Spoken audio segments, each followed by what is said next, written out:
దేవుని మహాకృపను బట్టి గత కొద్ది వారములుగా ఇశ్రాయేలు ప్రజలు తమ విమోచకుడు, తమ దేవుడు, తమను రక్షించిన ప్రభువు మీద సరైన సనుగులు ధ్యానం చేస్తున్నాం. గత వారం 7వది ధ్యానం చేస్తే మొట్టమొదటిగా ఎర్ర సముద్రం దగ్గర, 2 మారా అనుభవం దగ్గర, 3వదిగా సీనారణ్యంలో ఆహారం లేనప్పుడు, 4వదిగా మన్నా కొరకు వాళ్ళు ఉదయం వరకు ఉంచినప్పుడు, మరి విశ్రాంతి అయిన మన్నా కోసం వెళ్ళినప్పుడు, 5వదిగా 6వదిగా రిఫ్యూజియంలో నీళ్లు లేనప్పుడు, 7వదిగా వారు బంగారు దూడను చేస్తున్నారు. గత వారం ధ్యానం చేసేది బంగారు దూడ. దాని ఫలితము గత వారం మనం ధ్యానం చేయలేదు, ఒకసారి జ్ఞాపకం చేస్తా. నిర్మకాండం 30వ అధ్యాయానికి వెళితే మోషే ప్రార్థన చేస్తాడు, అయ్యా మరి క్షమించు, లేకపోతే నా పేరు నీ గ్రంథంలోంచి తుడిచివేయి. ప్రభు ఏం చెప్పాడు, నా ఏట పాపం చేసిన వాడెవడో వాడి పేరే తుడిచేయబడుతుంది. అయితే దాని ప్రతిఫలాన్ని వారు పొందుకున్నారు. ఏంటి అంటే చూడండి, 32వ అధ్యాయం చూస్తే 25వ వచనం, ప్రజలు విచ్చలవిడిగా తిరుగుట మోషే చూచెను. వారి విరోధులలో వారికి ఎగతాళి కలిగినట్లుగా అహరోను విచ్చలవిడిగా తిరుగుట వారిని విడిచిపెట్టారు. అందుకు మోషే పాలెం యొక్క ద్వారమున నిలిచి ఆ యెహోవా పక్షమున ఉన్నవారు, అంటే ఆయన అనుసరించేవారు, ఆయనకు లోబడేవారు, ఆయన మాట గైకొనేవారు, మనవారెవరు నా దగ్గరకు రండి అని పిలిచాడు. లేవీయులందరూ అతని వద్దకు కూడి వచ్చి అతడు వారిని చూచి, మీలో ప్రతి వాడును తన కత్తిని తన నడుము కట్టుకొని పాళెములో ద్వారము నుండి ద్వారమునకు, అంటే ఇంటింటికి ప్రతి గడపకు వెళుచు ప్రతివాడు తన సహోదరుని, ప్రతివాడు తన చెలికారిని, ప్రతివాడు తన పొరుగువారిని చంపవలనని ఇశ్రాయేలు దేవుని యెహోవా సెలవిచ్చుచున్నాడు. అంటే ఎవరిని చెప్పమన్నాడు? ప్రతి ద్వారము, ప్రతి వాకిలి తిరుగుతూ ఎవరైతే విగ్రహారాధన చేశారు, ఎవరైతే నాట్యమాడుతూ ఉన్నారు, ఎవరైతే తమ వరకు బంగారు దూడను చేసుకొని ఆజ్ఞను అతిక్రమించి తిని త్రాగి నాట్యమాడుతున్నారో వారి విషయంలో వారి మధ్య నుంచి తీసివేయటానికి తన సొంత వారిని చూడకూడదు, తన స్నేహితులని చూడకూడదు, తన పొరుగు వారిని ఎందుకు? అలా చేస్తేనే దేవుని కోపము చల్లారి. ఈరోజు మన జీవితంలో రాజీపడే జీవితం కదా అంతా కూడా. మనం రాజీపడే జీవితం దేవుని విషయంలో, ప్రాముఖ్యంగా దేవుని విషయంలో మా వాళ్ళే లోకానుసారంగా ఉన్నారు. ప్రభు తేటగా చెప్తాడు, వెలుగు చీకటికి పొత్తు లేదు. ఉందా? వెలుగు చీకటి 2 కలిసి ఉంటాయి ఎప్పుడైనా కూడాను. విశ్వాసికి అవిశ్వాసితో పాలు లేదు. మరి ఇంతగా వాక్యం చెబుతుంటే అటువంటి వారి మధ్య దూరంగా పొండి అని వాక్యం అంటే, లేవీయులు కళ్ళ నిలబడ్డారు. నిలబడి ప్రతి వాడు తన కత్తి ధరించుకొని ద్వారానికి వెళుతూ ఎవరైతే దేవుని ఆజ్ఞను అతిక్రమించారో, వ్యర్థమైన వాడు తిరుగుతున్నట్టు వారిని కత్తితో చంపాలి. ఆ దిన 3,000 మంది కూలారు. ఎంతమంది అంట? 3,000 మంది. చూడండి 28వ వచనం, లేవీయులు మోషే మాట చొప్పున చేయన ఆ దినమున ప్రజలలో ఇంచుమించు 3,000 మంది కూలిరి. ఆ తర్వాత ప్రభుగాడికి వెళ్ళాడు, అయ్యా ఈ పేరుకు పాపం చేస్తారు, మరి బంగారు దేవతను తమ కొరకు చేసుకున్నారయ్యా, అయ్యో నీవు వారి పాపాన్ని ఒకవేళ పరిగణించుతావా, లేకపోతే నువ్వు రాసిన నీ గ్రంథములో నా పేరు తుడిచి బతిమాలుకుంటే ప్రభు అంటాడు, ఎవడు నా ఎదుట పాపము చేశానో వాడిని నా గ్రంథములో నుండి తుడిచివేయటం. ఆల్రెడీ పేరు ఉందా లేదా? ఉంది కదా. ఉన్న పేరు ఏం చేయబడుతుందంట?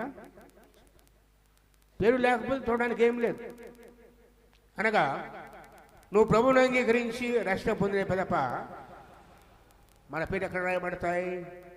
జీవనంలో దేవుని సమాధానం గ్రంథం రాయబడుతుంది. మరి ఎప్పుడైతే తిరిగి మనం అవిధేయమైపోతామో, ఆయన పాపం చేస్తామో, ఆయనకు దూరం అవుతామో, ఆయన విడిచిపెడతామో, అప్పుడు ఏం జరుగుతుంది చెప్పండి?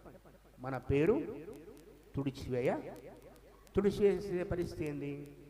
ఎవరి పేరైనా దేవుని మనకు కనపడకపోతే అట్టివాడు ఎక్కడ ఉంటాడంట? మండుచున్న అగ్ని అనగా రెండవ మరణం. బహుతేట వాక్యం చెబుతుంది. బహుతేట. ఈరోజు వాగ్దాన దేశానికి అడుగు పెట్టిన ప్రజలు సగం మంది మధ్యలో రాలిపోయారు. ఇంకా ముందుకు వెళితే 20 ఏళ్ల మొదలుకొని భయపడే వాళ్ళందరూ ఒక్కడు కూడా మిగలలేదు. యెహోషువ, కాలేబు తప్ప. కారణమేంటి? వారి తిరుగుబాటు, వారి అవిధేయత, దేవుని మీద తిరుగుబడటం, సనగటం, కొనగటం, దేవుని విడిచిపెట్టడం, వ్యర్థమైన వాటిని అనుసరించటం.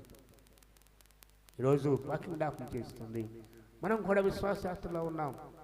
ఈ లోకం నుంచి నిత్య జీవానికి ప్రభుతో యుగాలు జీవించే ఆ పరలోకానికి వెళ్ళబోతూ ఉన్నాం. ఈ యాత్రలో మనం కూడా ఒకవేళ దేవుని విడిచిపెట్టినట్లయితే, దేవునికి దూరం అయితే, ఆజ్ఞ దూరం అయితే మన బ్రతుకు కూడా అంతే. మన పేర్లు కూడా తుడిచివేయబడతాయి. 8వ సనుగుడు చూడదైతే సంఖ్యాకాండానికి వెళదాం. ఈరోజు ముగిస్తాను. కొంచెం ఆలస్యమైన కూడా సంఖ్యాకాండము చూడవాక్యం రాయబడిన మాట 11వ అధ్యాయం 11 నుంచి మొదటి చూడదైతే, జనులు ఆయాసము. దేనికి ఆయాసము? ప్రయాణమైన తర్వాత బిడ్డలకి రాదా? ప్రయాణంలో ఉన్నారు వీళ్ళు. ఒకరు కాదు, ఇద్దరు కాదు, లక్షల మంది ప్రజలు ప్రయాణమైపోతూ ఉన్నారు.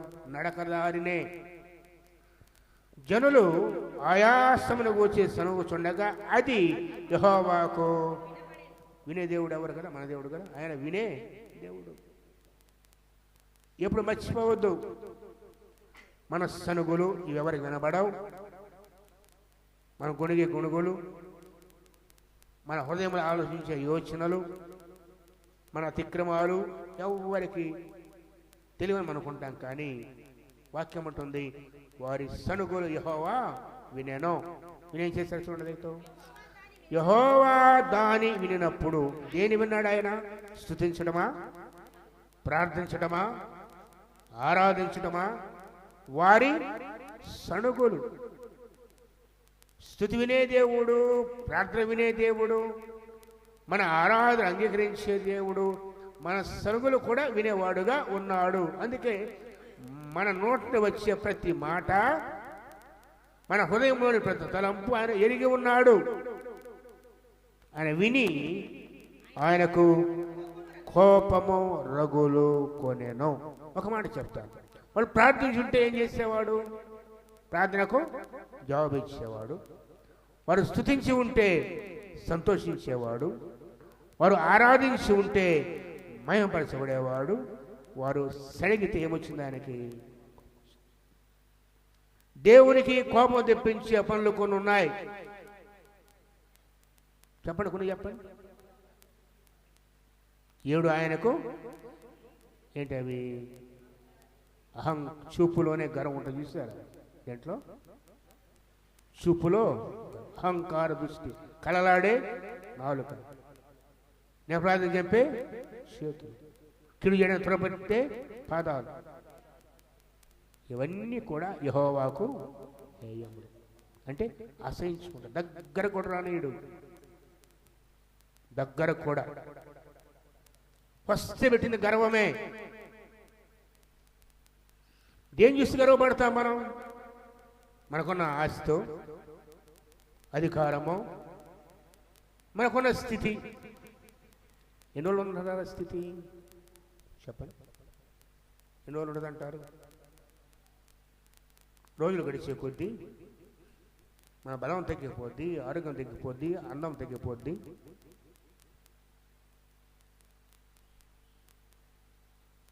సమాధితో చూస్తే కనపడతాయి. ఎప్పుడైనా సమాధి తోలుప్పుడు చూసారా? ఎన్నో సంవత్సరాల తర్వాత ఒట్టి ఎముకల గూడు. ఒకప్పుడు అలా ఉండేవాళ్ళు, అలా నడిచేవాళ్ళు. ఎలా ఉండేవాళ్ళు? చక్కని జుట్టు, చక్కని నేత్రాలు కదా, మంచి రంగు, మంచి ఆరోగ్యం కదా, దీనికి తగ్గని జీవితం, మంచి దుస్తులు, ఎంత సుఖం అనుభవించారో. మహారాజుల సమాధులు ఉన్నాయి, చక్రవర్తుల సమాధులు ఉన్నాయి. తెరిచి చూస్తే అందరి బ్రతుకు ఎముకల గూడు, కొంతకాలం అవి కూడా కనపడ. ఏంటి జీవితం? ఈ గర్వం అంతా, ఈ అహంకారం అంతా ఏమైపోయింది? కూర్చోమ్మా. ఆ గర్వం అంతా, అహంకారం అంతా ఏమైంది? ఆ పొగరంతా ఏమైంది? చివరికి మన్నైపోయిన తర్వాత ఏమీ మిగలదు. వాళ్ళు ఒకప్పుడు మనకన్నా బాగా మెచ్చుకున్న వాళ్ళే, మనకన్నా ఆరోగ్యం ఉన్న వాళ్ళే, మనకన్నా ధనవంతులే, మనకన్నా శక్తివంతులే. ఈరోజు వారి పరిస్థితి ఎప్పుడైనా గుర్తుపెట్టుకో, ఏదో ఒక దినాన మనందరము ఇవన్నీ విడిచిపోవాలి, అందరం ఒకే చోట పండుకోవాలి. రాజులైనా, అధికారులైనా, పేదవారైనా మరణానికి తేడా లేనే. పైన కడతారేమో మహల్లో, లోపల మాత్రం పైన గ్రానైట్ రాయి ఉంటుంది, పాలరాయి ఉంటుంది, కానీ లోపల ఉండేది ఒకటే. అందుకే అహంకార దృష్టి, కలలాడే నాలుక, అసహ్యములు దేవునికి దగ్గరకు రానివ్వడు. ఆయన కోపం పుట్టించేవి, మనల్ని దేవునికి దూరం చేసేవి, మనకు తెలియకుండానే మన భక్తిని నాశనం చేసేవి. వీటిలో ఏ ఒక్కటి ఉన్నా మనము దేవుని పిల్లలుగా పిలవబడలేమో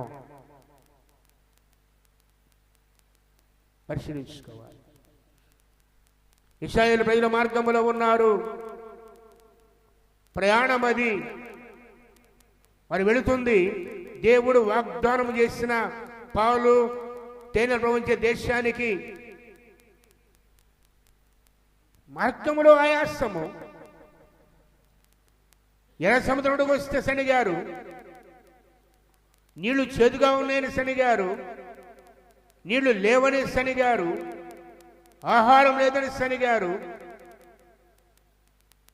ఈరోజు ఆహారం ఉండదంటే వెళ్ళి దొరకలేదని శనిగారు, దాచుకోవద్దంటే దాచుకొని పాడైపోతే శనిగారు.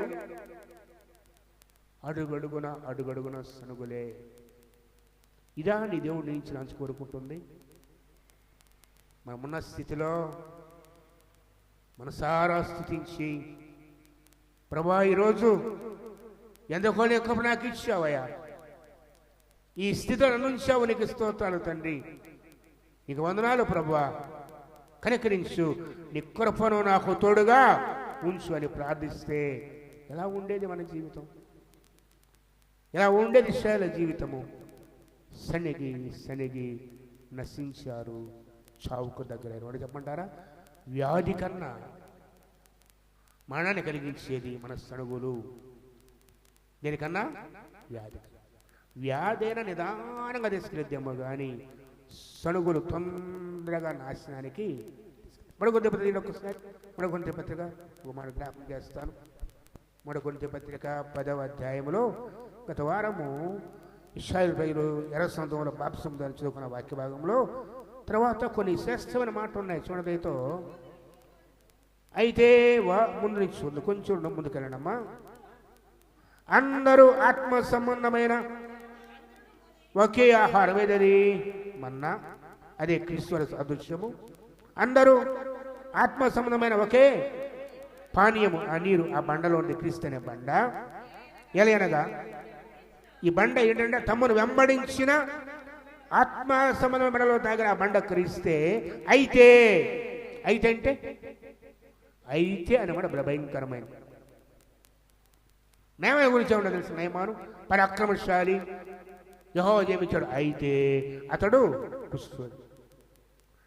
అయితే అనే పేరు వచ్చిందంటే మన ప్రక్కనే ఏదో ఒక అయితే.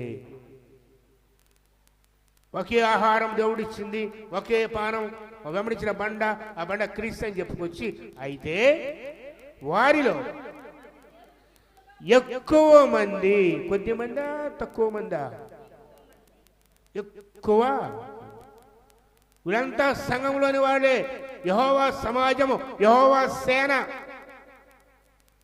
ఎక్కువ మంది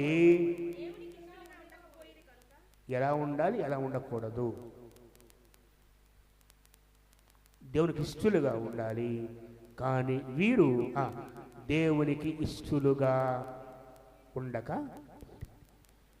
ఒకవేళ మన సంఘం గురించి ప్రభు చెప్పాలంటే ఏమంటాడు? ఈ సంఘంలో నాకు ఇష్టమైన వారు ఎక్కువ మంది ఉన్నారని తక్కువ మంది చెప్తాడా?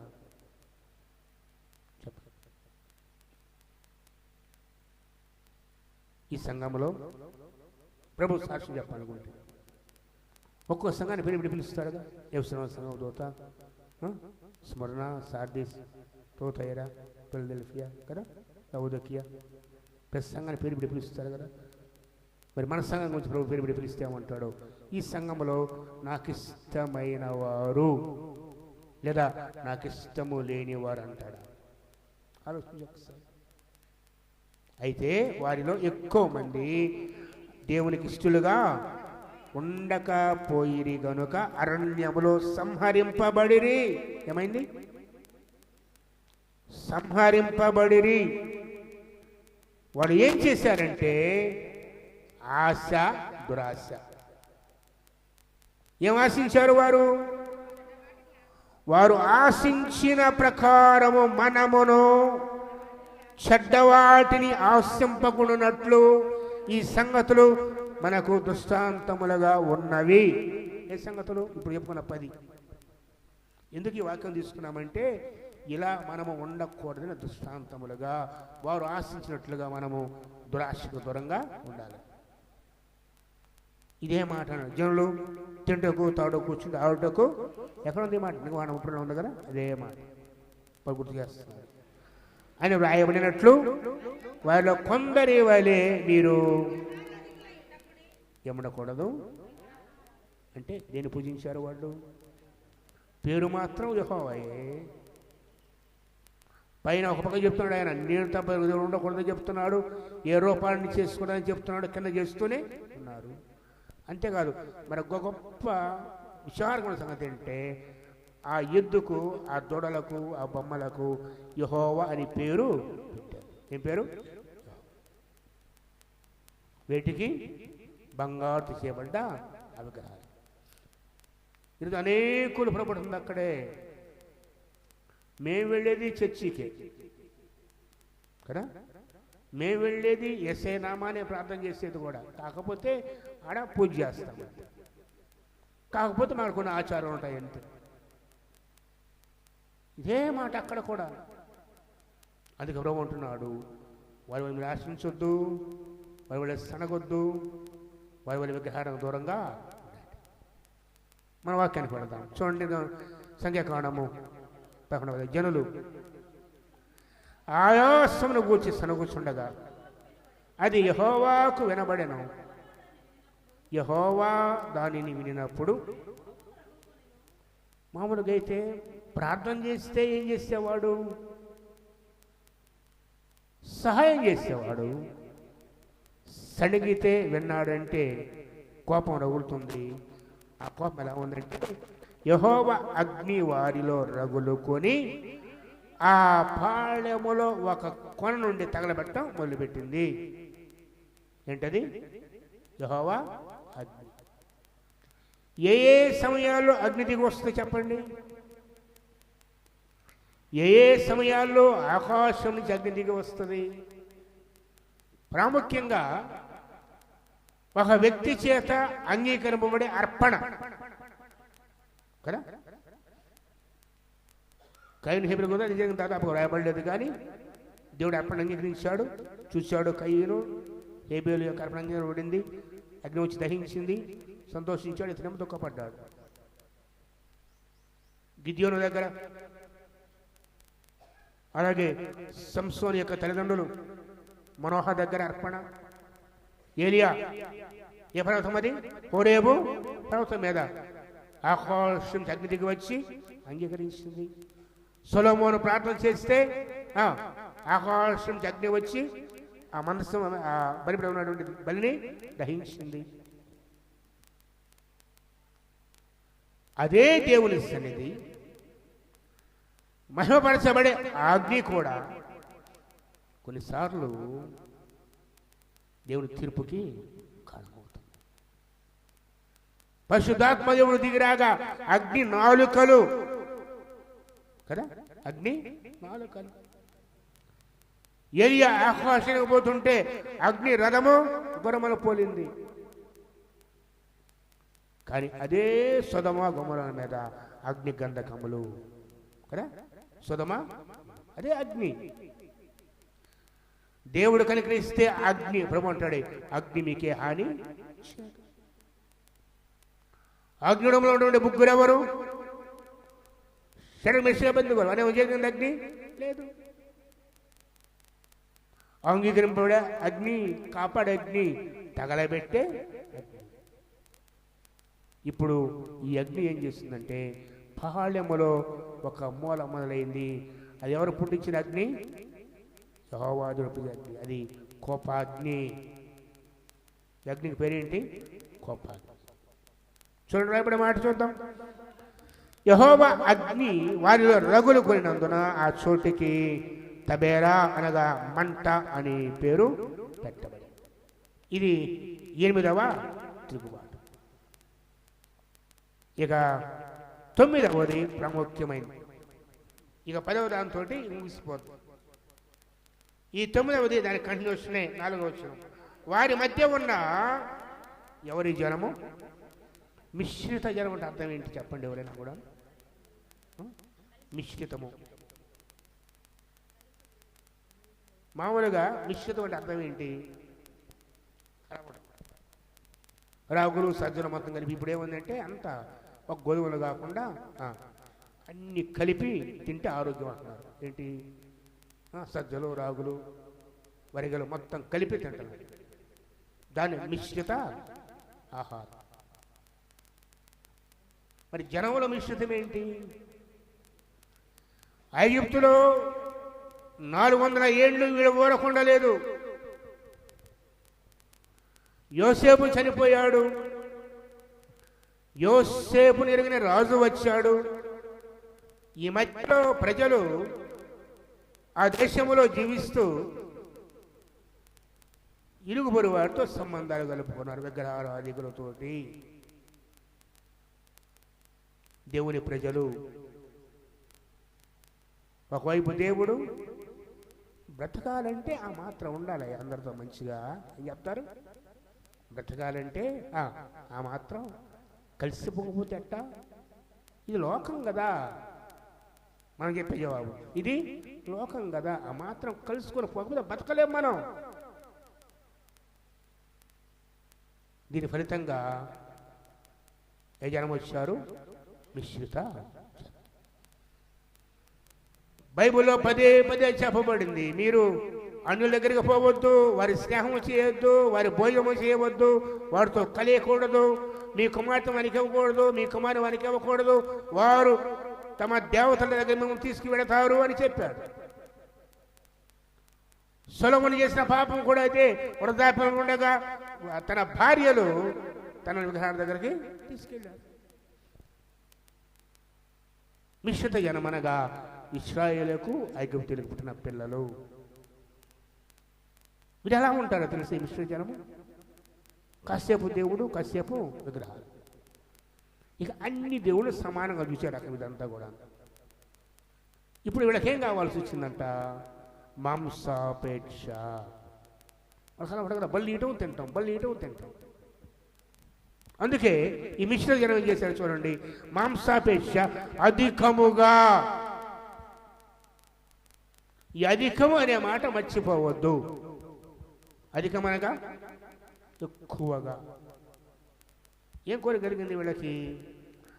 అరణ్యంలో ఉన్నారు, కొద్ది రోజుల్లో వాగ్దాన దేశానికి పోతారు. మనలో ఓర్చుకోలేరా? ప్రతిరోజు ఉదయాన్నే ఆహారం కురుస్తుంది, మన్నా. అది ఎవరిచ్చిన ఆహారం? అది ఎవరు తినే ఆహారం అది? దేవదూతలు తినే ఆహారం. అంతటి బలవంతమైన ఆహారము, శక్తుల ఆహారం ఇక్కడ దొరికింది ఎక్కడైనా? ఇప్పుడు వాళ్ళకి ఏం కావాలంట? మాంసం. ఆ మిశ్రిత జనము మాంసాపేక్ష అధికముగా కనపరచగా ఇశ్రాయేలు మరలా ఏడ్చి, మాకెవరు మాంసము పెట్టెదరు? ఈ గుర్తు చేసింది ఎవరు వీళ్ళకి? వీళ్ళ బాటికి వీళ్ళు పోతా ఉంటే ఆగి, అయా మాంసం లేదా కదా? మీకు గుర్తుందా? మా ఊర్లో ఉన్నప్పుడు రోజుకు 4 సార్లు తినేవాళ్ళు, రోజుకు 3 సార్లు, వారానికి ఒక్కసారైనా ఖచ్చితంగా, ఆదివారం అయినా తినాలి, వారానికి ఒక్కసారి. సంవత్సరం గడిచిపోయింది, ఒక్క మొక్క నోటికి తగల అని ఈ మిశ్ర జనం రచ్చగొట్టారు. ఎవరిని? ఇశ్రాయేలు. ఏంది మీ దేవుడు మాంసం కూడా ఇలేడా? అంతే, మీ దేవుడు మాంసం కూడా ఇలేడా? కాపాడుతానన్నాడు, నడిపిస్తాడు, పోషిస్తాడు, మన దెప్పితే ఏమి లేదా? ఏముంది కొద్దిమరి గిజలు లాగునే దెప్పితే అని ఈ మిశ్రిత జనము అధిక మాంసాపేక్ష కనపరిచి వారితో ఉన్న ఇశ్రాయేలును కూడా పాడు చేస్తే ఇలా ఏడుపు వస్తుంది. ఎవరికి? ఇశ్రాయేలుకి. ఏం కావాలని ఏడిచారు? మాంసం కావాలి. వాళ్ళకేం గుర్తొచ్చాయంటే చూడండి, ఐగుప్తులో మేము ఉచితముగా తినినా. ఎలా తినారంట? ఎవరిస్తే తిన్నారమ్మా? అసలు ఐగుప్తుకి ఎలా వచ్చారు? చావు బ్రతుకులో నుంచి బ్రతకలేక ఐగుప్తుకు వచ్చారు. ఐగుప్తు వారి దేశం కాదు, వారి స్వాస్థ్యము కాదు. అవసరానికి దేవుడు అక్కడ ఉంచాడంతే, తిరిగి వాగ్దాన దేశానికి వెళ్ళాలి, అక్కడే స్థిరపడాలనుకున్నారు. ఐగుప్తు వారి స్వాస్థ్యం కాదు, వారికి బానిసత్వము. మీకు సంగతి తెలుసా? యోసేపు ఉన్నప్పుడు పరలోకం ఉన్న ఐగుప్తు యోసేపు చనిపోయిన నరకంగా మరి అరిందా లేదా? ఆహారం కోసం వెళ్ళారు. యోసేపు ఉన్నకాలం బాగానే ఉంది. యోసేపు చనిపోగానే, యోసేపు ఇరగ రాజు కాగానే ఎక్కడ సమృద్ధి అనుకున్నారో అక్కడ బానిసలుగా వారి మొర వినేవాడే లేడు. వేదన, దుఃఖము, శ్రమ, పని, దాసత్వము. కారణం ఏంటి? అది వారు ఉండవలసిన చోటు కాదు. దేవుడు ముందే చెప్పాడు, నేను తీసుకెళ్తాను, మళ్ళా తీసుకొస్తానంటే మర్చిపోయారు. అప్పుడు ప్రార్థన చేయడం మొదలుపెట్టారు ఆ శ్రమలో. అప్పుడు కదా దేవుడు కలగ చేసుకొని బలమైన చేతి తీసుకొచ్చాడు. వీడంటారు, మేము ఐగుప్తులో ఉన్నప్పుడు మేము ఉచితంగా తిన్నా. ఏంటి అంట? అరణ్యంలో చేపలు దొరుకుతాయా? చేపలు బతికేది ఎక్కడ? నీళ్ళలో. వీళ్ళు ఏ మార్గంలో ఉన్నారు? ఏదైనా కనీసం ఆలోచన ఉందా చేపలు దొరకాలంటే? నీరు లేని చోటకెళ్ళి చేపలు వీళ్ళకి ఏమంటారు అని పిచ్చోళ్ళని. అంతేగా, అరణ్యంలో ఉన్నారు వీళ్ళు. వీళ్ళు అంటున్నారు, వాళ్ళకి ఏం గుర్తొస్తుందంట? ఐగుప్తులో ఉచితమైన చేపలను, ఏం కాయలు? కీర దోసకాయలు, కీరకాయలను, దోసకాయలు, కూరాకులు, ఉల్లిపాయలు, తెల్లగడ్డలు, ఇవన్నీ మసాలా దినుసులు అనమాట. ఇవన్నీ కదా, ఇవన్నీ దేనికి వేస్తారమ్మా? ఒట్టి తింటారా? మసాలా, అంతేగా. ఉల్లిపాయలు ఇవన్నీ ఒట్టి తింటారా? మసాలాలు. చేపల కూర వేసి మసాలా వేసి వండుకున్నామే, అవన్నీ గుర్తొస్తున్నాయి అనమాట. ఆ వాసన ముక్కలు ఇప్పుడు ఇంటికాడ వండుతుంటారు కదా, ఆల్రెడీ సిద్ధంగా ఉంటుంది అన్నారు అందరూ. అబద్ధం ఆడొద్దు, లేకపోతే ఆలస్యంగా వస్తారా? 10ంటికి 10:15కి వచ్చారు. కూర అయిపోతేనే కదా తిని కదా ప్రశాంతంగా ముసుగేసుకొని, నాకు కనపడ సగం ముసుగేసి నిద్రపోతున్నారు. మీరు అనుకుంటున్నాం అన్న చూడలేదని, సగం ముసుగేసి ఇట్లా అంటుంటారు.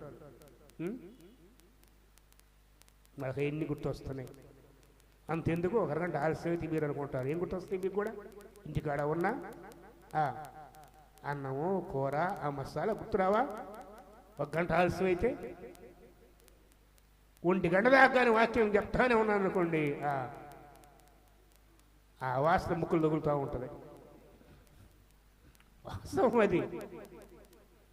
ఇన్ని రోజులు వాళ్ళ నోరు చప్పగైపోయి ఉల్లిపాయలు, కిరకాయలు, దోసకాయలు, చేపలు, తెల్లగడ్డలు అన్ని గుర్తొచ్చి ఏడుస్తున్నారు. ఇప్పుడు మా ప్రాణం సొమ్మసిల్లిపోయాను. ఈ మన్నా కాక మా కనులు ఎదుట ఏముంది? ఇంకేం కావాలి వీళ్ళకి? బతకటానికి తినాలి కానీ తినడం కోసం బతకూడదు కదా. డాక్టర్ కన్నా చెప్తారు రోగాలు ఎందుకు వస్తాయి? తిండి ఎక్కువై. తిండి లేక కాదు, ఈ మధ్య తిండి లేక అన్నం తెచ్చేవాడు ఇప్పుడు తిండి ఎక్కువ చేస్తున్నారు. ఒకప్పుడు మన పూర్వీకుల టైంలో ఆహారం సరిగా ఉండేది కాదు. ఎవరికైనా గుడి జబ్బులు ఉన్నాయా? ఎవరికైనా కొలెస్ట్రాల్ ఉందా? లేదు. ఇప్పుడు ఆడ నుంచి వచ్చిందంటే తిండి ఎక్కువై, అంతే కదా. అప్పుడు తిండి లేక మనం చచ్చిపోతే ఇప్పుడు మనకి తిండి ఎక్కువయ్యి తిరుగుతున్నాం హాస్పిటల్. నిజమది. వీళ్ళు అంటున్నారు మా ప్రాణము సొమ్మసిల్లిపోయాను, ఈ మన్నా కాక మా కన్నుల ఎదుట నేత్రాశ. కళ్ళ ముందు కనపడితే చాలు. మధ్య టీవీలో కూడా అందరూ చూసేది తెలుసా? ఆ వంటలే కదా. అది చూసినా లావు అవుతారంట తెలుసా. సైంటిస్ట్ చెప్పుకొచ్చాడు 20 గంటల వంటలు చేసి చూస్తున్నా కూడా లావు అవుతారంట. తిన్నక్కర్లా, చూస్తున్నా చాలు. మా కళ్ళ ముందు కనీసం కంటికన్నా కనపట్ల చేపలు కానీ ఉల్లిపాయలు కానీ. ఎందుకు ఎక్కడున్నారు వీళ్ళు? అరణ్యంలో ఉన్నారు. కనీసం చూసేనా తృప్తి పొందామని కళ్ళ ముందు కనపట్ల. ఈ మన్నా తప్ప మా కళ్ళ ముందు మరేమీ లేదు. ఎంత దౌర్భాగ్యమైన స్థితి అమ్మ. అసలు వీళ్ళు వెళ్తుంది ఎక్కడికి? వారి కోసం ముందుగా కట్టని పురాలు, విత్తని ఆహారము, పావులు తెల రోజు దేశం ముందుంటే ఈ దారిలో ఎలా గుర్తొస్తాయి? దారిలోనే గుర్తొచ్చారు. మనకు కూడా అంతే. వాగ్దాన దేశం ముందుంది, ఈ దారిలో అన్నీ కనపడతా ఉంటాయి. కనపడకపోయినా మనకు దిగులే. వాళ్ళకి అదే జరుగుతుంది. కోపం రాదా దేవునికి? చెప్పండి. అంతేకాదు జల్లు తిరుగుచు దాన్ని కూర్చుకొని ఈ మన్నా గురించి రాసుకొచ్చాడు. ఆ మన్నా కుదురు గింజవలే ఉండరు, చూపు కదా బోళంలాగా ఉంది. జల్లు తిరుగుచు దాన్ని కూర్చుకొని తెగడ విసిరి రోట దంచి పని మీద రొట్టెలు కాల్చుకున్నారు. దాని రుచి కొత్త నూనె రుచి వలె ఉంది. రాత్రి మంచు పడితే ఆ మంచుతో పాటు మన్నా కురిసేది. జనులు తమ తమ కుటుంబములలో ఎవరి గుడారపు ద్వారం వద్ద వారు ఏడవగా సంగడం అయిపోయింది. ఇప్పుడేమొచ్చేసిందంట? దేనికోసం ఏడుపు? చెప్పండి. ఉల్లిపాయలు, కిరకాయలు, దోసకాయలు, చేపలు, తెల్లగడ్డలు అంటే చిన్నులపాయలు, అంతేగా. ఇవన్నీ గుర్తొచ్చి ఏం చేస్తున్నారు? ఏడుస్తున్నారు. ఎవరి గుడారపు ద్వారముందు వారు కూర్చొని ఏడవగా మోషే వినెను. ప్రక్కనే యెహోవా కోపము కొంచెం రగులుకుంటేనే అగ్ని పుట్టింది కదా. ఇప్పుడు ఎలా రగులుకుందంట? బహుగా. మళ్ళా చెప్తున్నా, స్తుతించు సంతోషిస్తాడు. సడిగావా గుడిగావా ఆయన కోపము అంతే కదమ్మా. వారు ఏడ్చుట మోషే దృష్టికి చెడ్డగా ఉండెను. కాగా మోషే యెహోవాతో, నీవేలా నీ సేవకుని బాధించితివి? నా మీద నీ కటాక్షం రానిక ఈ జీవనంలో భారం నా మీద పెట్టినారా? నేనే ఈ సర్వ సమయాన్ని గర్భం ధరించానా? నేను కన్నానా? పాల్చి పెంచే తండ్రిగా పశువులు మోసుకుంటే నేను మోసుకుని వస్తున్నాను కదా. నా వల్ల కాదయ్యా. వీళ్ళు నన్ను చూసి ఏడుస్తున్నారు, మాంసం అంటున్నారు. ఈ తైల భారం నా వల్ల కాదు, నన్ను చంపు. ఏమన్నాడు? అందరూ ఆ లక్షలు మోసే మాంసం అయ్యా మోసం. ఏం చేస్తాడు? కళ ముందు ముందు ఆయన ఒక్కడే కదా. మోసే వైపు చూసి అందరూ ఏడుస్తున్నారు. ఇస్తే మాంసం లేకపోతే చస్తావు. మోషే అంటున్నాడు, ప్రభు ఇక నా వల్ల కాదు, చంపేనాడు. అప్పుడు యెహోవా మోషే తిట్టాడు, జలపిల్ల పిలుచుకురమ్మన్నాడు. తర్వాత అన్నాడు 18వ వచనము, నీవు జనులను చూచి ఇట్టనము, మిమ్మును మీరు రేపటికి పరిశుద్ధపరచుకొనుడి, మీరు మాంసము తిందురు. యెహోవా వినేటట్లుగా ఏడ్చి, మాకెవరు మాంసం పెట్టుదురు?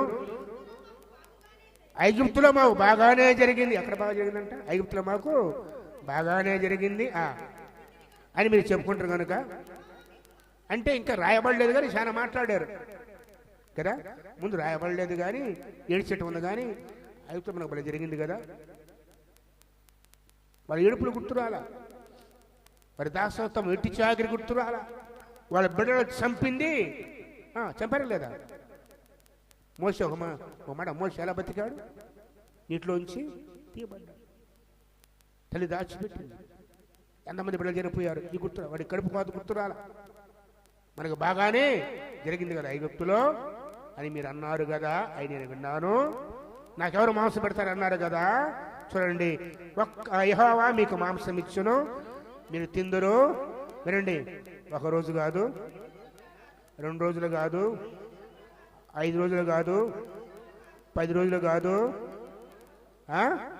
20 రోజులు కాదు. అమ్మా, ఏదైనా 1 నెల రోజు తింటే అట్లా ఉండదు. ఇది ఇంకొక శాపమే. అర్థమైందా? దేవుడి కోపం ఎట్లా ఉండదంటే, ఇక మన్న ఆగిపోద్ది, కనపడేది మాంసం. ఏడ్చారుగా మీరు, ఆడ బాగుంది, ఈడ బాగలేదు, ఎవడు పెడతాడు మాంసం అన్నారుగా. ఇస్తా. 1 రోజు కాదు, 2 రోజులు కాదు, 3 కాదు, 5 కాదు, 10 కాదు, 20 కాదు, నెల రోజులు విరక్తి కలగాల. చివరికంటే ముక్కు నుంచి బడికి రావాలంట తిని.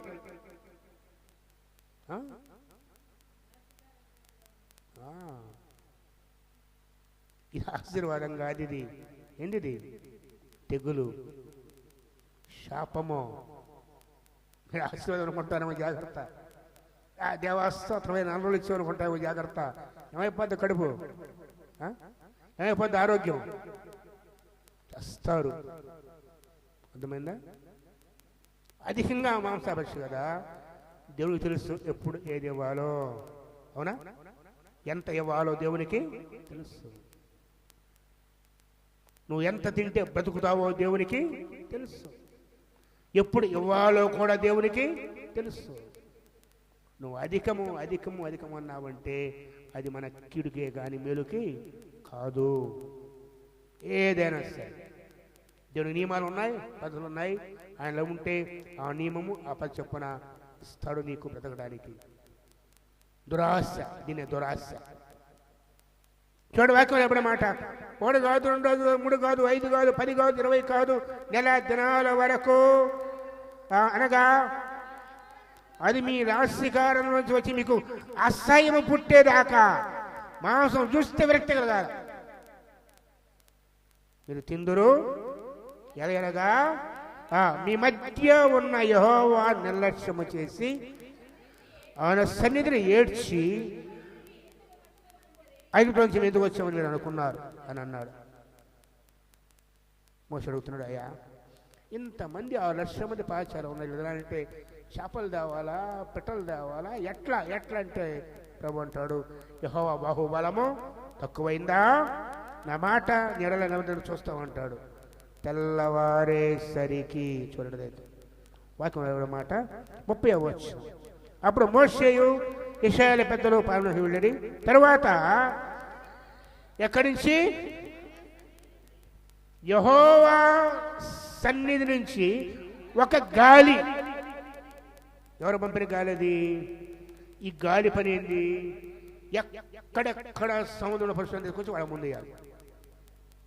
వినండి జాగ్రత్తగా. ఒకరోజు కొన్ని కాకులకు దేవుడు ఆజ్ఞ ఇచ్చాడు. ఏంటి ఆజ్ఞ? మీరు ఎక్కడైనా తిరగండి, ప్రతి ఉదయమున ప్రతి సాయంకాలమున నా సేవకునికి రొట్టె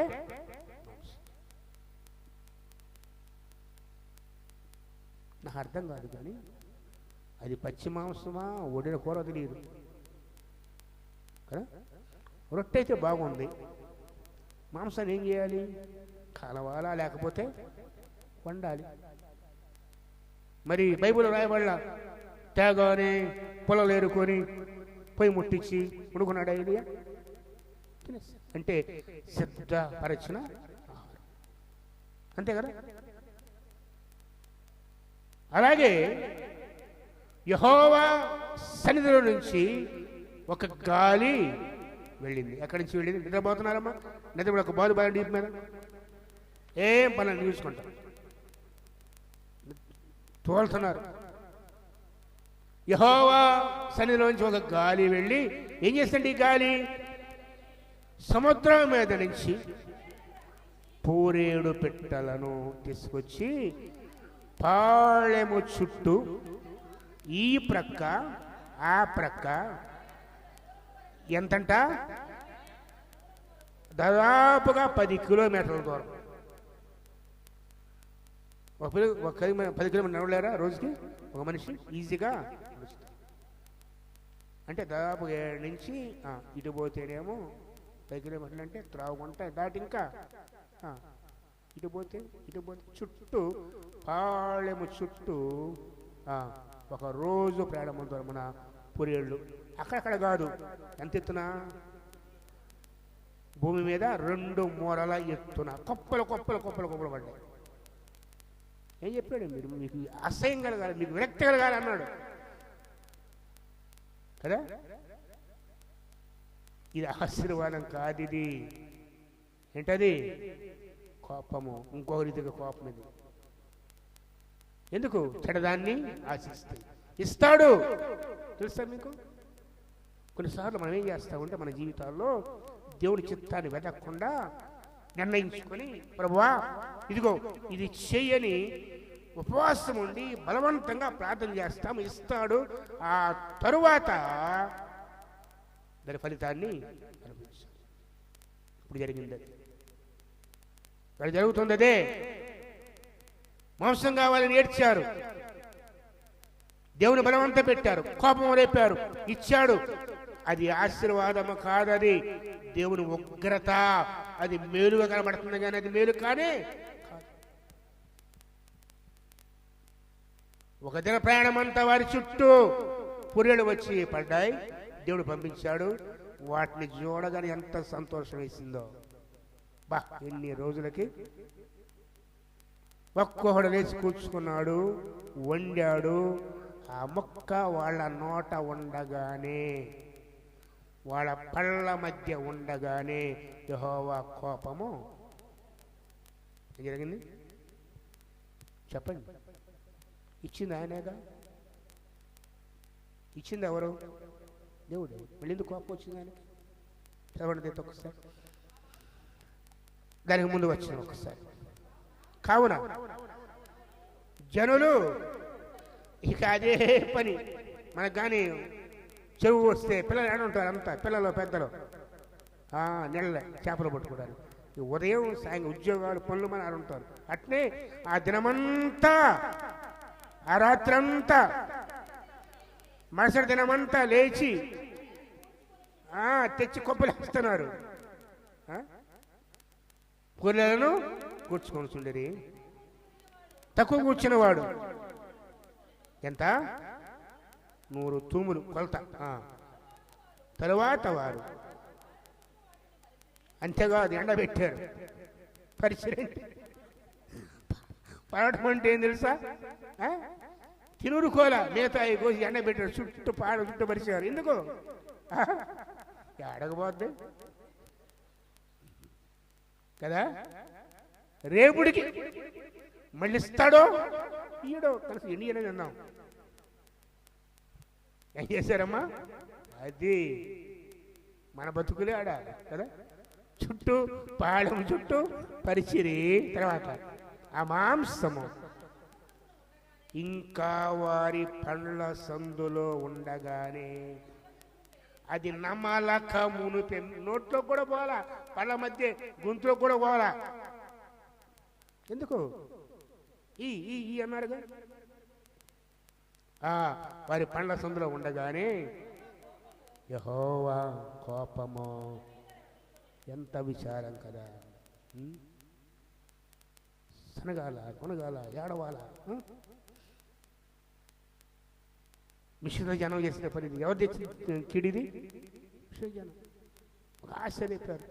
ఎందయ్యా మీ దేవుడు మాంసం వేయలేడా? ఆ మాటలు నమ్మి ఏడ్చారు. కోపం వచ్చింది దేవునికి. పంపాడు, ఆశీర్వాదం ఇచ్చాడు. కానీ ఆశీర్వాదం వాళ్ళకి శాపంగా మనకుంటా కొన్ని ఆశీర్వాదాలు నాకు ఈ శాపాలు అవుతాయి, జాగ్రత్త కదా. మన కడతో మనం చూస్తే, మనం ఆశిస్తే అది శాపం అవుతుంది. దేవుడిస్తే కృప, ఆయన ముద్ర వేస్తే ఆశీర్వాదం. చూడండి వాక్యం మాట ఎంత తేటగా. యెహోవా కోపము జనుల మీద రగులుకొనెను. యెహోవా తెగులు చేత వారిని బహుగా బాధించెను. మాంసాపేక్ష కలిగిన వారిని జనులు అక్కడ పాతిప్పి అంటే ఏమయ్యారు? చనిపోయారు. ఆ శ్రమలకు దురాశ అంటే కిబ్రతత్వం అంటే దురాశ అనే పేరు. ఏమాశ? దురాశ అంటే అతిగా దురాశ. ఏమైంది చెప్పండి? ఏడ్చారు. ఎవరిస్తారు మాంసం అన్నారు, ఇచ్చాడు. విరక్తి కలిగేదండగా ఇచ్చాడు. కూర్చుకున్నారు, ఎండబెట్టారు, చుట్టూ బరిశారు. తిన్నారా? అవకాశం ఆ దురాశ గలవంది అక్కడే పాతి పెట్ట. అర్థం ఏంటి? ఏమయ్యారు? ఏమయ్యారు చెప్పాలి. ఆ జవాబు రావట్లా. ఎందుకు చనిపోయారు? దురాశ, మాంసాపేక్ష అధికముగా జ్ఞాపకం చేస్తున్నాను. ప్రభుని శోధిస్తున్నావా? ఏడుస్తున్నావా? అది ఆయన చిత్తము కాదని తెలిసి కూడా ఆయన ఇస్తాడు, ఆయన పోషించడం తెలిసి కూడా దురాశతో నువ్వు ఏడుస్తూ ఉంటే, దురాశతో ప్రభు కోపం తెప్పిస్తే ఇస్తాడు, కానీ ఆశీర్వాదం కానీ కాదు. ఎన్ని పాఠాలు నేర్చుకోవాలి తెలుసండి వీళ్ళ సనగుల ద్వారా. కొంత పెద్ద గ్రంథైతే కూడా కొంత పెద్ద తర్వాత వచ్చి చూస్తే ఒక మాట ఉంటుంది. ఎంత చక్కని మాట అంటే, వాళ్ళు తిన్నారు ఆడారు అని చెప్పి తర్వాత చూడండి ఏం రాయబడిందో. మన కొంత పెద్ద పౌలు గారు రాస్తున్నారు 10వ అధ్యాయంలో, వారు ఆశించిన ప్రకారం మనము చెడ్డవాటిని ఆశింపకుండానట్లు ఉన్నవి జనులు తినుటకును తావుట కూర్చుండి ఆడకు లేచారు. ఉండకుడి, వారి వలె వ్యభిచరింపకుందాము. వారి వల్ల కొందరు వ్యభిచరించినందున కులిరి మనం ప్రభువును శోధింపకయుందుము. వారిలో కొందరు శోధించి సర్పం వల్ల నశించారు. మీరు శనగకుడి, వారిలో కొందరు శనిగి చాలు. ఏంటి ఫలితాలని కూడా ఎంత తేటగా వాక్యం రాస్తుందో. శనగొద్దు, శనిగితే సంహారకుని చేత. ఇది 9వ చిట్ట చివరిది 10వది. మనం ప్రతిరోజు ఒక వాక్య భాగం దాదాపుగా 11 రోజులు ప్రయాణం ముందుంది. ఎన్ని రోజులమ్మా? 11 రోజులు. 5 నుంచి వచ్చారు. ఎన్ని జరుగుతున్నాయి. చివరికి దగ్గర తీసుకొచ్చాడు. కనపడుతున్న వాగ్దాన దేశం. దేవుడు చెప్పాడు మోషేని పిలిచి, మీరు గోత్రానికి ఒక ఏర్పాటు చేసుకొని, ఎన్ని గోత్రాలు మొత్తం? 12 గోత్రాల్లో 10 మంది యవనస్తుల్ని ఆ గోత్రానికి పెద్దలు ఏర్పాటు చేసుకొని ఆ దేశాన్ని వేగు చూడటానికి పంపు అన్నాడు. మోషే ఆ 10 మందిని పిలిచి, మీరు వెళ్ళి అక్కడ ప్రజలు లాంటి వారు వారి ఆహారం ఏందో, ఆ పంట ఏందో, ఏమేమి తింటున్నారో, వారి పట్టణాలు ఉన్నాయో అన్నీ చూసుకుని అంటే 40 రోజులు తిరిగి వచ్చారు అందరూ కూడా. ఎన్ని రోజులు? వారిలో ఇద్దరున్నారు ముఖ్యులు, యెహోషువ, కాలేబు. చూడండి సంఖ్యాకాండము మన వాక్య భాగాన్ని వెళితే సంఖ్యాకాండంలోనే 15వ అధ్యాయం. మరి యెహోవా మోషేకు ఇలాగూ సెలవిచ్చాను, నీ విషయాలు తిట్లను నేను మీకు ఇచ్చిన దేశము కాదు. దాని తర్వాత ఒక్క నిమిషం 13 కదా, 13. యెహోవా ఇలాగ సెలవిచ్చాను, నేను ఇశ్రాయేలుకి ఇచ్చిన కనాను దేశము సంచరించుటకు మనుషులను పంపు, వారి పెద్దల గోత్రములో ఒక్కొక్క దాని నుండి ఒక్కొక్క మనుషుని పంపాలన్నారు. పారాను అణుచుని పంపించారు. పేర్లు ఇవ్వబడ్డాయి. వారిలో 2 పేర్లు యూదా గోత్రం నుంచి యెఫునే కాలేబు, ఎఫ్రాయిం గోత్రం నుంచి నూను కుమారుడైన హోషేయ అనగా యెహోషువ. వీళ్ళు 25వ వచనము, వారు 40 దినములు ఆ దేశమును సంచరించి చూచి వచ్చారు. అట్లు వారు వెళ్ళి పారాను అనే మంది కాదేశంలో ఉన్న మోషే అహరోను దగ్గరకు ఇశ్రాయేలు దగ్గరకు వచ్చారు. వారికి ఆ సర్వ సమాజమునకు సమాచారం తెలియజెప్పి ఆ దేశ పనులు చూపించారు. ఇప్పుడు వాళ్ళు చెప్తున్నారు, నీవు మమ్మల్ని పంపించిన దేశము వెళితిమి, అది పాలు తేనెలు ప్రవహించే. ఎలా ప్రవహిస్తాయి పాలు తేనెలు? అడవుల్లో తేనె చుట్లు గుత్తులు వేలాడుతూ ఉంటాయి. తినేవాళ్ళు తక్కువై నేల వృధా అయిపోతుంది. గొర్రెల మందలు, పశువుల మందలు అవి పాలు తాగ మిగిలి పాలు కారిపోతూ ఉంటాయి. పాలు తెలపే దేశం, అలాంటి దేశం అది. ఈయన అంటున్నారు, అది పాలు తెలపే దేశం అది, అవి పండ్లు ఇవి. అయితే ఆ దేశంలో ప్రజలు మాత్రం బలవంతులు. అందులో వచ్చిన చూస్తే ఒక్కసారి 22, వారు దక్షిణ దిక్కు ప్రయాణం చేసి హెబ్రోనుకు వచ్చారు. అక్కడ అనాకేయులు, ఐమాను, శేషయి, తల్మయి అని వారు ఉన్నారు. హెబ్రోను ఐగుప్తులో సోయను కంటే 7 కట్టబడింది. వారు ఎస్కోల్ లోయకు వచ్చి అక్కడ ఒక గేల ద్రాక్ష చెట్టు కొమ్మను కోసి దండతో మోసారు. ద్రాక్ష చెట్టు కొమ్మ 2 మోసుకొచ్చారు, అంత పెద్ద ద్రాక్ష చెట్లు. 28, అయితే ఆ దేశంలో నివసించే జనులు బలవంతులు, వారి పట్టణములు ప్రాకారం బలం అని చెప్పారు. 30 వచనం, కాలేబు మోషేయుట జనులు నిమ్మలపరిచి మనం నిశ్చయముగా వెళతాము, దాన్ని స్వాధీనపరుచుకుంటామని చెబితే అతనితో కూడా పోయిన ఆ మనుష్యులు అంటే యెహోషువ, కాలేబు తప్ప మిగతా వారు చెడ్డ సమాచారము, తాము సంచరించిన దేశంలో ఇశ్రాయేలుకు చెడ్డ సమాచారం చెప్పి, మేము సంచరించిన దేశము తన నివాసం భక్షించే దేశము, అందులో కనబడేవారు ఉన్నత దేహులు, నెఫీలు సంబంధమైన అనాకోష వారు చూసాం, వాళ్ళ దృష్టికి మేము మెట్టల్లాగా ఉన్నామన్నారు. అప్పుడు ఆ సర్వ సమాజము ఎలుగెత్తి కేకలు వేశాను. ప్రజలు ఆ రాత్రంతా ఎలుగెత్తి ఏడ్చి మోషే అహరోను సనుక్కొని, అయ్యో ఐగుప్తులో మేమేలా చావకపోతిమి, చావలేదు, అరణ్యమందు మేమేలా చావలేదు, మేము కత్తి వాతపడినట్లుగా యెహోవా మమ్మును ఈ దేశానికి ఎందుకు తెచ్చాడు? ఇప్పుడు నేరం ఎవరు మోపుతున్నారు? దేవుడు. యెహోవా మమ్మును ఈ దేశానికి తీసుకొచ్చాడు, మా భార్యలు మా పిల్లలు కొల్లపోవుదురు, తిరిగి ఐగుప్తు వెళ్ళటం మేలు కాదా అని వాడు తండ్రి. వారు మనం ఒక నాయకుని నియమించుకొని ఒకదొకడు చెప్పుకొనగా, ఇది చిట్ట చివరి సడుగు. దేవుడు చెప్పాడు కదా, 10 మార్లు శోధించు. వాళ్ళది ఇది ఆఖరైతే లెక్క పెడుతున్నాడుగా దేవుడు. నీకు చెప్పా, మనకిచ్చే ఆశీర్వాదాలు లెక్క పెట్టాడు కానీ దేవుడు మనోటన వచ్చే ప్రతి సడుగు అర్థమైంది. నడిపించేది ఆయన, కృప చూపింది ఆయన, ఆహారం ఇస్తుంది ఆయనే, దప్పికిస్తుంది తీరుస్తుంది ఆయనే, మాంసం ఇచ్చాడు,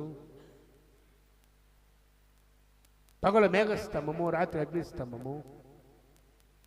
అసలు భీకరమైన ఎడారి, తేళ్లు పాములు సంచే దేశము, ఏ ఒక్కరికి హాని రాలేదు. అలా కాపాడుతూ ఉంటే ఆఖరికి చివరికి వచ్చిన తర్వాత 11 రోజుల ప్రయాణం అంతే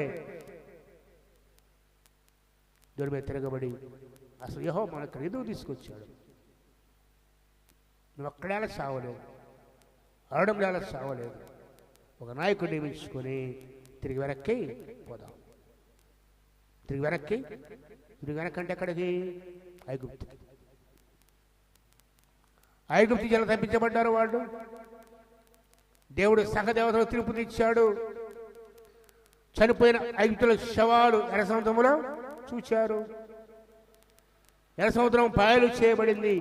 ఇన్ని అద్భుతాలు చూచి కూడా తిరిగి అక్కడికి వెళ్ళాలంటే ఎలా ఉంటుంది దేవునికి? మన బ్రతుకుడు అంతే.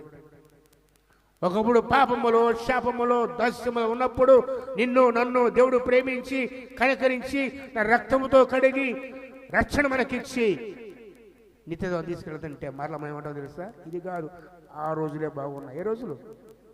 పాపములో శాపములో ఉన్న రోజులే బాగున్నాయి. అవిగ్రహారాధనలో విగ్రహాలను పూజించుకుంటూ లోకాచారాల్లో ఎంత సమృద్ధిగా ఉన్నామో దేవుళ్ళకి వచ్చిన తర్వాత అంతా కష్టమే నష్టమే. జాగ్రత్త. ఆయన చూచే దేవుడు, వినే దేవుడు.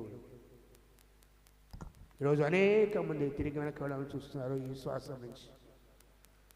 అనేకులు ఈ మార్గములో నిత్యత్వానికి చేరలేక లోకాన్ని ఆశించి ప్రేమించి తిరిగి వెళ్తున్న అనేక మంది ఉన్నారు. అట్టి వారి పరిస్థితి ప్రభు అంటాడు, మీరు చూడని దేన్ని? వాగ్దాన దేశం. ఒక నాయకుడు నియమించి వెనక్కిపోవాలనుకున్నారు. మోసహనులు సాగిల పడ్డారు. అంటున్నారు చూడదైతో 6వ వచనం. అప్పుడు దేశం సంచరించి చూసిన వారిలో నుండి నూను కుమారుడు యెహోషువ యెఫున్నె కుమారుడైన కాలేబును బట్టలు దింపుకొని ఇశ్రాయేలు సర్వ సమాజముతో మేము సంచరించిన దేశము మిక్కిలి మంచి దేశము, యెహోవా మన యందు ఆనందించిన ఎడలా ఆ దేశమును మనం చేర్చి దాన్ని మనకిచ్చును. అది పాలు తొలగి దేశము. మెట్టుకు యెహోవా తిరగబడద్దు. ఆ దేశ ప్రజలకు భయపడద్దు. వారు ఆహారం అవుతారు. వారి నీడ వారి నుంచి తొలగిపోయిందంటే 11వ వచనం చూడండి. 10 యెహోవా ప్రత్యక్ష కూడా వాళ్ళు రాళ్ళతో కొట్టాలనుకున్నారు. అప్పుడు ఆ సర్వ సమాజము వారిని రాళ్లతో కొట్టి ఎందుకు? మంచి చెప్పినందుకు. యెహోవా ప్రత్యక్ష కూడా యెహోవా మహిమ కనపడింది. పరబడుతున్నాడు యెహోవా ఎన్నాళ్ళ వరకు ఈ ప్రజలు నన్ను అలక్ష్యము చేయుదురు? ఎన్నాళ్ళ వరకు నేను వారి మధ్య చేసిన సూచక్రియలను చూచి నన్ను నమ్మకయుందురు? చాలు. ఇదే ప్రశ్న ప్రభువుని అడుగుతున్నా. ఎన్నాళ్ళు? ఇంకా ఎన్నాళ్ళు?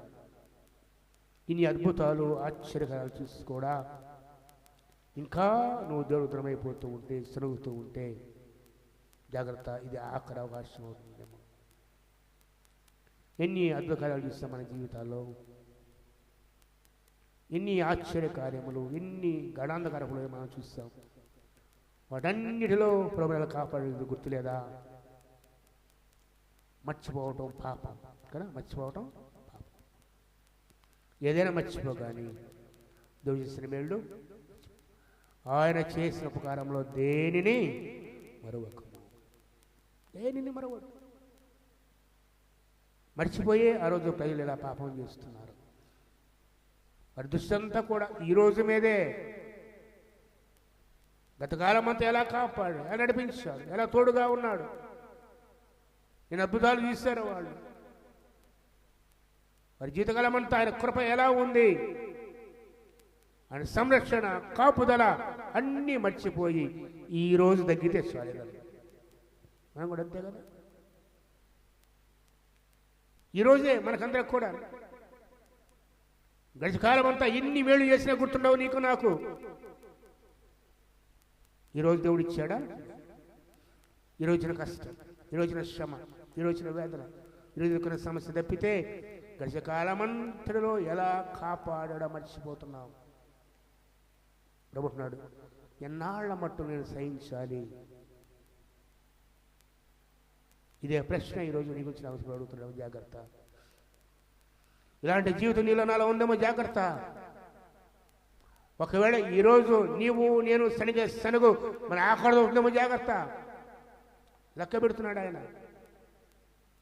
అందుకే స్తుతించేవారు కావాలి, ప్రార్థించేవారు. సమస్య కానీ సనగొద్దు, ప్రార్థించు, జ్ఞాపంతో స్తుతించడం ముందు పెట్టు. యోబు చేసినట్టు చెప్పండి. యోబు కన్నా గొప్పవాళ్ళం మనం? యోబు కన్నా గొప్ప శ్రమలు వచ్చాయా? ఏమేమి యెహోవా ఇచ్చాడు, ఏమేమి పోతే ఏమేమి పోయి చెప్పండి. ఆస్తంతా పోయింది. 10 మంది బిడ్డలు ఒకే రోజు 10 శవాలు కళ్ళ ముందు ఉన్నాయమ్మ. కొడుకులు ఎంతమంది? కొడుకులు ఎంతమంది? కొడుకులు ఎంతమంది? 7 కుమార్తెలు.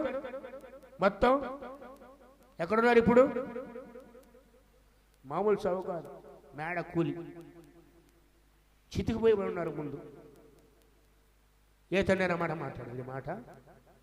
యెహోవా ఇచ్చను, యెహోవా ఏం కలుగును గాక. ఆస్తంత బాధ్యత ఏమంటారు? దిగంబరగానే వచ్చావు, దిగంబరగానే వస్తాయేం తీసుకోవాలి, పోతాయేం తీసుకొని ఒక పూట ఆహారం లేకపోతే గొడుగుతున్నావే.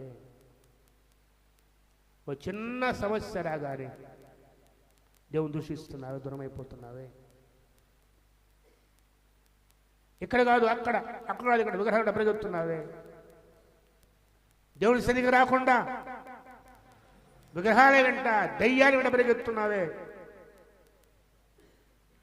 ఈరోజు మరీ మన క్రైస్తవ్యంలో బహుఘోరమైన సంగతి, బహుఘోరమైన సంగతి.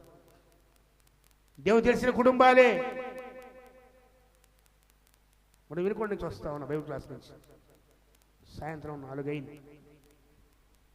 సింగరకొండ దాడుతూ ఉన్నా బండి మీదే. ఒక గుంపుది మన వాళ్ళంతా బస్ కోసం ఆడా సింగర కొండ. ఏం చేసి వస్తున్నారాడా? పిక్నిక్ పోయారా? బుట్టలో పులిహోరలు గిహర్లు కట్టుకొని, పొంగళ్ళు పెట్టుకొని మనవాళ్ళే. మన సంఘంలో వాళ్ళు కనపడ్డారు నాకు. నన్ను చూసి ముసుగేసుకున్నట్టు తింటే సరిపోద్దా? నా గొర్రెలు ఏమన్నా నాకు తెలియదా? నన్ను మీరు గుర్తుపడతాను, నేను అట్నే గుర్తుపడతాను. నేను ఆడ గుర్తుపట్టరాదు, మిమ్మల్ని కూడా అంతే. సప్పటి తిరుగుతున్నా ముసుగేసుకొని చేయటమే. దేవుడికి అప్పచెప్పాలి. ఏం తక్కువ చేస్తాడు దేవుడు నీకు? ఒక మాట అడుగుతాను, ఏం తక్కువ చేస్తాడు దేవుడు? అది అడుగుతాడు ఆయన. చిన్న బలహీనత రాగానే ఎక్కడికో పోవాలి, లోటు రాగానే చేతికెద్ద కట్టుకోవాలి. క్రీస్తు రక్తంగా బలమైనవి. నాకు ఒక ఫోటో ఉంది. ఒక ఇంటికి గృహప్రవేశంలో చెప్పు కట్టున్నారు. ఏ చెప్పు అది? మన వాళ్ళే. మళ్ళీ దాని కింద కూర్చొని ప్రార్థన పెట్టాలి. ఆ గుమ్మడికాయ ఏడనెత్తిన పడిన భయం, కుర్చీ సరిగ్గా గాడేస్తారు. దేని కింద సరే గట్టారు లేదు, దాని సరి చూసుకోవాలని వాక్యం చదువుతాను. ఊడి పడితే ఊడెత్తి బగిలేది. గుమ్మడికాయలు కాపాడగలిగితే కొత్తది కూడా కాదు. ఏ చెప్పది? నాకడంలో ఫొటోస్ ఈ జాగ్రత్త పెట్టుకున్నాను నా ఫోన్లో. అది తెగిపోయి సగం వరిగిపోయి బొట్టెలు కూడా ఇదైపోయి ఎలాడుతున్నాయి చెప్పు తలుపుకి. కొత్త తలుపు మళ్ళీ అది ఎవరనేదంట చెప్పు, ఎవరనేదంట? మరి ఆ చెప్పిన కేసే ఫోటో లోపల పక్క బయటే చెప్పు, వెనకేముండదు. లోపల పోగానే క్యాలెండరు, పెద్ద పెద్ద వాక్యాలు. ఎవరు మోసం చేస్తావు? మోసపోకుడి దేవుడు ఏం విత్తుతామో. ఎంతమంది లేవు మీ చేతులకు దారాలు? ఎంతమంది లేవు మీ కాళ్ళకు నల్ల దారాలు? లేవా? అందరూ అంటాం, అందరూ అంటాం లేవు అని. జాగ్రత్త. ఎంతమంది ఆటలు వేసుకొని బ్రతక పెట్టలేదు? దేహాలు పడితే దర్గాల కాడికి ఎంతమంది పోవట్లేదు? వీటిల్లో వీబులు పొట్లాలు లేవు. ఆదివారం బైబులు, మిగతా రోజుల్లో అన్నీ ఏ పుట్లో ఏ పాము ఉందో అదే ఉంది. ఏ పుట్లో అంతకన్నా చావటం మేలు కదంటారా? ఆడ తీసుకొని నేరుగా వాడు చెప్తారు, అపవాది కూడా దెయ్యాలు వెళ్ళగొడతాడు. ప్రభు అంటాడు కదా, అపవాది వెళ్ళగొడితే ఏమైపోతాడు? ప్రభు అడిగాడు, ప్రభుని అన్నాడు, ఇప్పుడు బెల్జిబుల్ వల్ల దెయ్యాలు వెళ్ళగొడుతున్నాడని. కానీ నీ దేవుని శక్తి అంతకన్నా శక్తిమంతుడు. అవి తీసుకున్న కన్నా లక్షణంగా దేవాస్తోత్రమని పోతే ఎంత మేలో. ఈరోజు తప్పించుకుంటావేమో ఇక్కడ, రేపు ఎలక్క చెప్తావు, దేవుడికే సమానం చెప్తావు. నువ్వు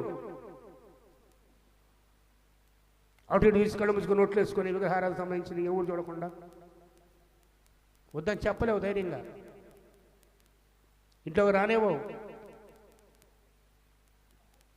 ఈరోజు అడుగుతున్నాను దయతో, ప్రభు అడుగుతాడు ఇదే మాట, ఎంతవరకు ఈ ప్రజల నిర్లక్ష్యం, ఎంతవరకు ఓడ్చుకుంటాను? రాజీ పడే జీవితాలు ప్రభు కోరుకోడు.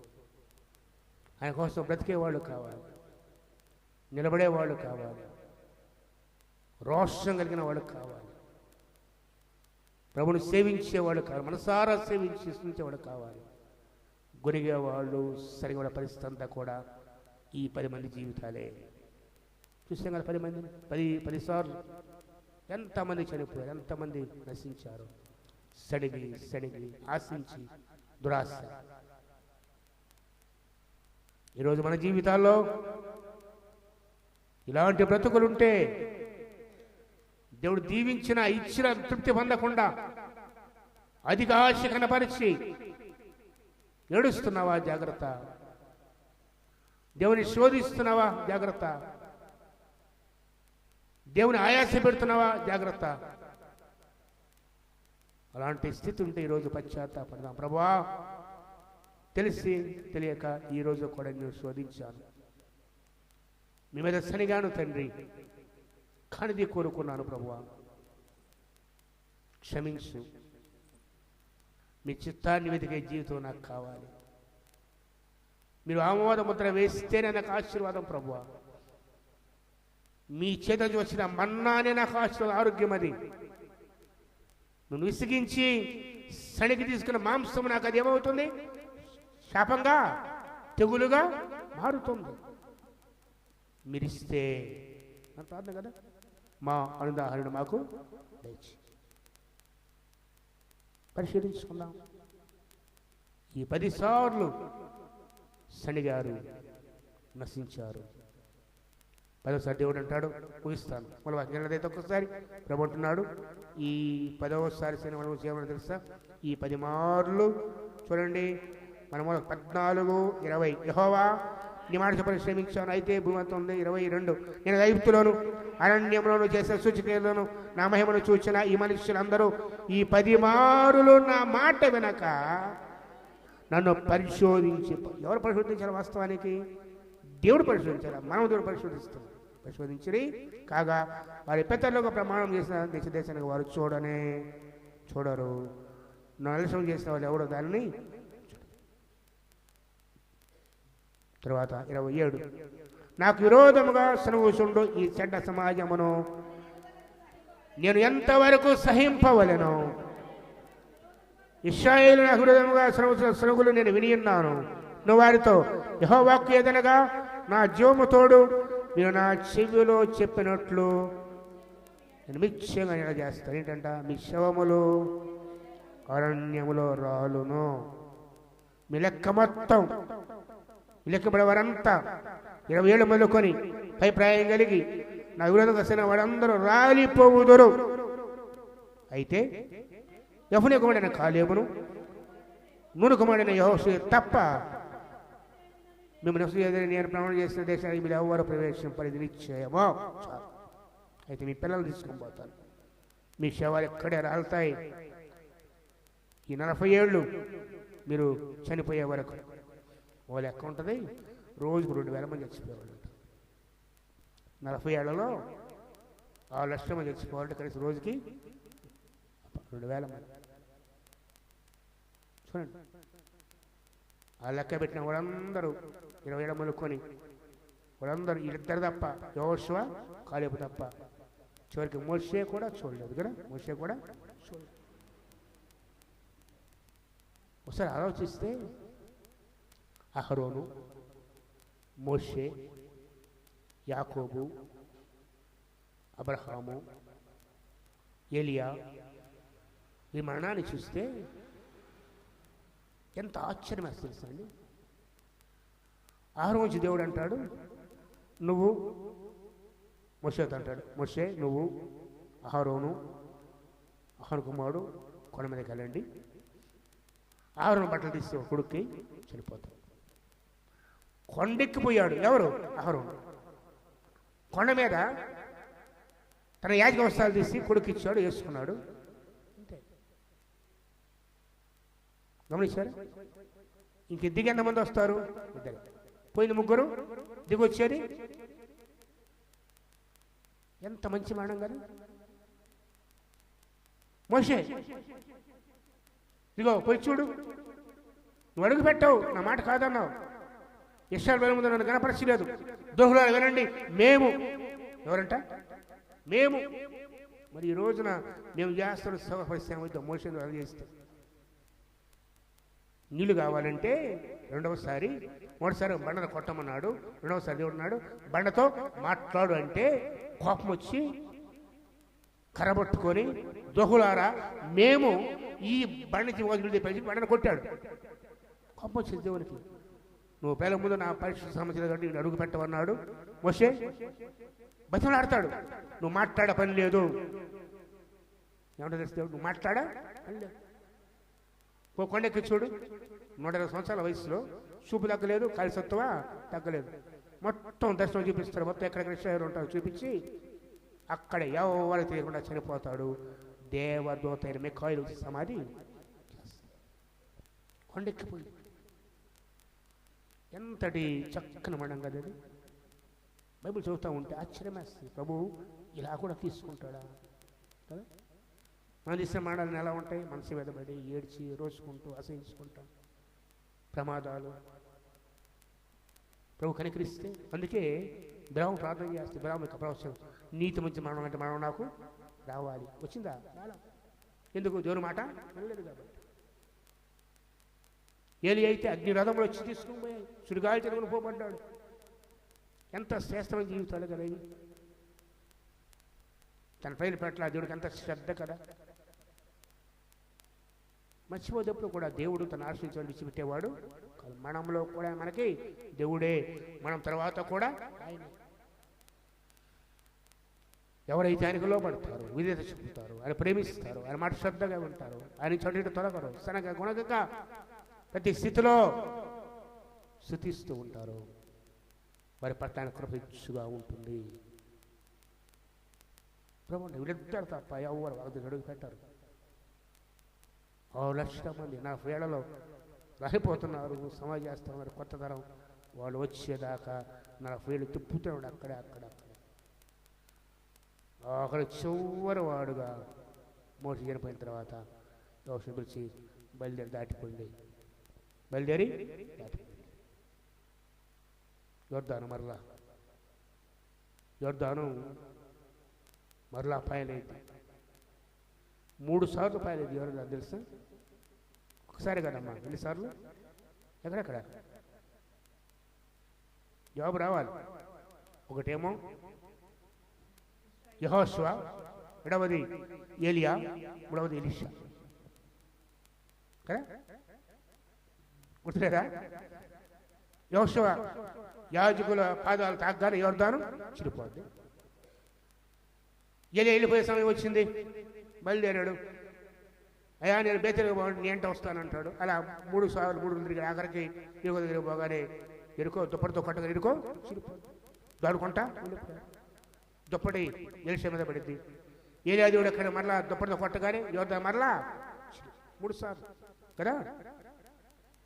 దేవుని కార్యాలవి నమ్మకంగా విడిచిపెట్టాడు.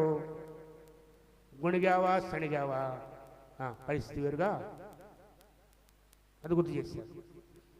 నశించిన వాళ్ళే కాదు, నమ్మకంగా ఉండి మెండైన దేవుని పొందిన వాళ్ళు అనేక మంది ఉన్నారు.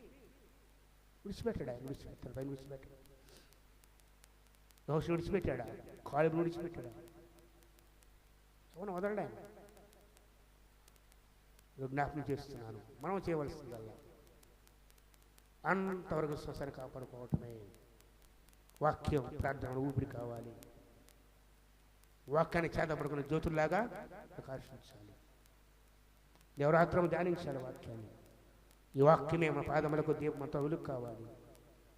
ప్రార్థనాత్మ నింపబడాలి, దేవరాత్మ నింపబడాలి. నిత్యము ఆయన కోసం ఎదురు చూడాలి, ఆ వాగ్దాన దేశం ఎదురు చూడాలి. ఈ దారిలో శ్రమలు వస్తాయి, లోటుపాట్లు వస్తాయి, దురాశ కల్పిస్తారు అపవాది. సనగొద్దు, గుణగొద్దు. చివరిగా గుణగొద్దు పత్రిక 10వ అధ్యాయంలో దృష్టాంతం రాయబడ్డాయి. ఒక మాట చదివి ముగిస్తారు ఈ అంశం తోటి. ప్రభుత్వం వచ్చేవారు మనకు కొత్త అంశం ధ్యానం చేద్దాం. ఈ సంగతులు దృష్టాంతములుగా వారికి సంభవించి యుగాంతమందున్న మనకు బుద్ధి కలగటానికే. ఇప్పుడు ఈ వాక్యం ఏం రావాలి? బుద్ధి. బుద్ధి వచ్చినప్పుడు ఏం చేశాడు? కొడుకు తప్పిన వాడు తండ్రి ఇంటికి, వాడు బుద్ధి వచ్చినప్పుడు, తప్పిన మన కాదు, బుద్ధి వచ్చినా బుద్ధి వస్తే తండ్రి ఇంటికి వెళ్ళాడు. ఈ సంగతులన్నీ కూడా యుగాంతమందున మనకు బుద్ధి కలగడానికి రాయబడ్డాయి. చదివిన వారు విన్నవారు బుద్ధి తెచ్చుకొని ప్రభు వైపుకి తిరగాలి. ఎక్కడ సనిగావో, ఎక్కడ గుణిగావో, ఎక్కడ దేవునికి ఇష్టంగా కార్యాలు చేస్తున్నావో, దేవుడి చిత్తం కానీ స్థలం ఉన్నావో సరి చేసుకొని ప్రభు చిత్తాన్ని వెతకి ప్రభు కృపను కోరుకొని ఆయన సన్నిధిలో ఆయనలో ఆయన వాక్కు చొప్పున బ్రతుకుదాం. అదే మనకి మేలు, అది మనకు ఆశీర్వాదము. ఇశ్రాయేలు కానాను యాత్ర ముగిసి కనాను దేశంలో వాగ్దానములో చేరినట్లు మనం కూడా నిత్యత్వంలో ప్రభుత్వ యుగాలు జీవిస్తాం. అట్టి కృప పరిశుద్ధాత్మ దేవుడు నీకు నాకు మనకందరికీ అర్థం కడగబడి పాపాన్ని విడిచిపెట్టి అతిక్రమాలు విడిచిపెట్టి ఒప్పుకొని పశ్చాత్తాపడి ఆ రక్తంలో కడగబడి ఈ విశ్వాస యాత్రలో సరుగులు తీసివేసి స్తుతిస్తూ ప్రార్థిస్తూ కొనసాగి మనకందరికీ ప్రభు కొరకు చూపును గాక. మొహరిద్దాం, ప్రార్థన చేసుకుందాం.